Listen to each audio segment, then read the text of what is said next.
HDD लें या SSD? नया कंप्यूटर लेना हो या फिर पुराने वाले को ही थोड़ा तेज बनाना हो, ये सवाल तो भाई आता ही है। तो चलिए आज इसी पहेली को सुलझाते हैं और देखते हैं कि कौन सी ड्राइव किसके लिए बनी है। कभी ऐसा हुआ है कि कंप्यूटर ऑन करके चाय बनाने चले गए, या कोई ऐप खोला तो बस वो गोल गोल चक्कर ही घूमता रहा, और बड़ी फाइल ट्रांसफर पर लगा दी तो बस भूल ही जाओ। अगर ये सब कुछ जाना पहचाना लग रहा है, तो हो सकता है कि असली विलेन आपका प्रोसेसर या रैम है ही नहीं, बल्कि आपकी स्टोरेज ड्राइव है। जी हाँ, ये वो चीज़ है जिस पर हम अक्सर ध्यान नहीं देते, लेकिन यही तय करती है कि आपका कंप्यूटर कछुआ बनेगा या खरगोश। इसे सिर्फ डेटा रखने वाली एक डिजिटल अलमारी मत समझिए। अरे नहीं, ये उससे कहीं ज्यादा है। यही तो है जो आपके ऑपरेटिंग सिस्टम को नींद से जगाती है, आपके सारे सॉफ्टवेयर चलाती है और गेम्स की पूरी दुनिया लोड करती है। सब कुछ, हर एक चीज इसकी स्पीड पर टिकी है। और स्टोरेज की इस दुनिया में ना आज दो बड़े खिलाड़ी हैं। एक तरफ है हमारी पुरानी जानी पहचानी HDD, दशकों से चली आ रही है, और दूसरी तरफ है एकदम नया बिजली जैसा तेज चैलेंजर SSD। तो देखते हैं इस मुकाबले में कौन बाजी मारता है। तो सवाल ये है कि आखिर इनकी स्पीड में इतना जमीन आसमान का फर्क है क्यों? इसका जवाब छिपा है इनके काम करने के तरीके में। तो चलिए जरा अंदर झांककर देखते हैं कि मशीन के अंदर चल क्या रहा है। HDD को ना एक छोटे से रिकॉर्ड प्लेयर की तरह समझिए। अंदर एक चमकदार डिस्क तेजी से घूम रही है, और एक सुई जैसी आर्म वो फिजिकली घूम घूम कर आपका डेटा ढूंढती है, ठीक वैसे ही जैसे रिकॉर्ड पर गाना ढूंढा जाता है। और बस इसी घूमने और ढूंढने में लग जाता है टाइम, क्योंकि इसमें बहुत सारे मूविंग पार्ट्स हैं। और देखिए, जब भी कोई चीज फिजिकली हिलेगी डुलेगी तो उसकी एक स्पीड लिमिट तो होगी ही। यही है HDD का सबसे बड़ा स्पीड ब्रेकर। अब आते हैं SSD पर। यहाँ कहानी बिल्कुल अलग है। इसे एक बहुत बड़े, मतलब बहुत ही बड़े स्विच बोर्ड की तरह सोचिए। इस पर लाखों करोड़ों छोटे छोटे स्विच हैं।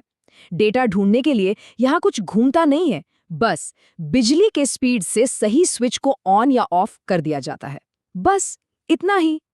मतलब कोई घूमती हुई डिस्क नहीं, कोई हिलने वाली आर्म नहीं, सब कुछ इलेक्ट्रॉनिक। और इसका नतीजा जबरदस्त स्पीड, एकदम साइलेंट ऑपरेशन, और हाँ, गिरने पड़ने पर भी डेटा के सेफ रहने का चांस कहीं ज्यादा। इसी को कहते हैं सॉलिड स्टेट का जादू। ठीक है, थ्योरी तो बहुत हो गई। अब बात करते हैं असली दुनिया की।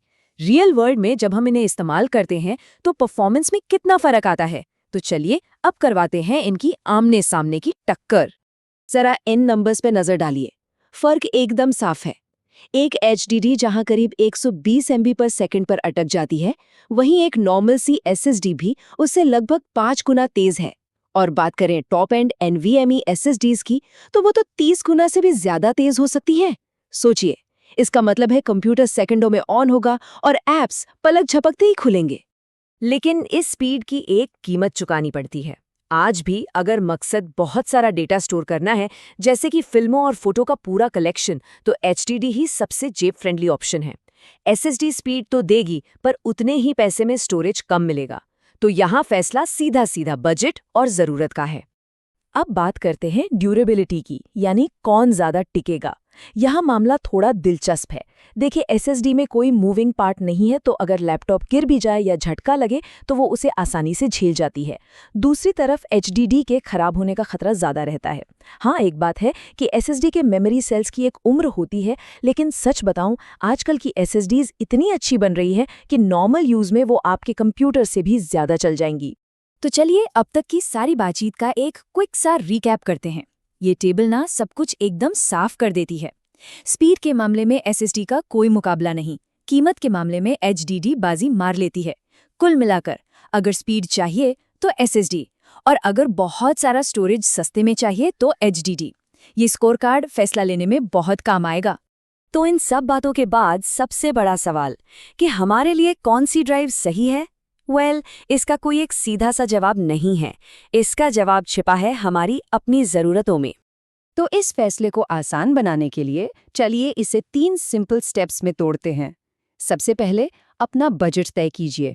दूसरा, ये सोचिए कि प्राथमिकता क्या है, तेज़ रफ्तार या फिर ज़्यादा स्पेस। और तीसरा, जो कि एक बहुत ही स्मार्ट तरीका है, वो है एक हाइब्रिड सेटअप, यानी दोनों का कॉम्बिनेशन। एक उदाहरण लेते हैं एक स्टूडेंट का। ऑपरेटिंग सिस्टम और जो ज़रूरी सॉफ्टवेयर हैं उनके लिए एक छोटी सी SSD, मान लीजिए 256 GB की, और बाकी सारे नोट्स, प्रोजेक्ट्स, मूवीज़ के लिए एक बड़ी सी HDD 1 TB की। इससे क्या होगा? कंप्यूटर तेज भी चलेगा और स्टोरेज की कमी भी कभी नहीं होगी। मतलब बेस्ट ऑफ बोथ वर्ल्ड्स। लेकिन अगर काम गेमिंग का है या फिर वीडियो एडिटिंग जैसे हेवी टास्क करने हैं, तो फिर कोई समझौता नहीं। यहाँ तो चाहिए एक बड़ी और बहुत तेज NVMe SSD। इससे गेम्स की लोडिंग स्क्रीन और वीडियो रेंडरिंग में लगने वाला टाइम इतना कम हो जाएगा कि सच में यकीन करना मुश्किल होगा। और अगर किसी का काम सिर्फ डेटा जमा करना है, मतलब डेटा का पहाड़ खड़ा करना है, जैसे फोटोग्राफर्स जिन्हें हजारों फोटो रखनी है, या मूवी लवर्स जिन्हें अपनी पूरी फिल्म लाइब्रेरी बनानी है, तो भाई यहाँ HDD का कोई मुकाबला नहीं है, क्योंकि यहाँ कम से कम कीमत में ज़्यादा से ज़्यादा टेराबाइट्स का स्टोरेज मिलता है।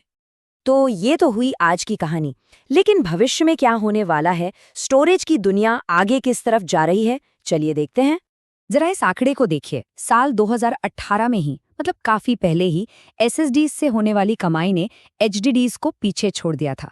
इसका मतलब एकदम साफ है, पूरी दुनिया तेजी से फ्लैश स्टोरेज की तरफ बढ़ रही है। और इसकी सबसे बड़ी वजह क्या है? SSDs का लगातार सस्ता होते जाना। वो टेक्नोलॉजी जो एक जमाने में बहुत महंगी हुआ करती थी, आज धीरे धीरे आम लोगों की पहुंच में आ रही है। और यकीन मानिए, ये ट्रेंड आगे भी ऐसे ही चलने वाला है। इसका एक और मजेदार सबूत है SSHDs का मार्केट से गायब होना।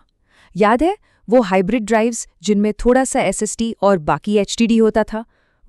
अब जब प्योर SSDs ही सस्ती हो रही हैं, तो ऐसे समझौतों की जरूरत भी खत्म होती जा रही है। साफ है कि भविष्य ऑल फ्लैश का है। तो आखिरी सवाल ये है कि जिस तेजी से SSDs सस्ती और बड़ी हो रही हैं, क्या वो दिन दूर है जब ये घूमने वाली हार्ड डिस्क सिर्फ म्यूजियम की शोभा बढ़ाएगी? अगली बार जब कोई डिवाइस चुने तो इस सवाल पे जरूर गौर कीजिएगा।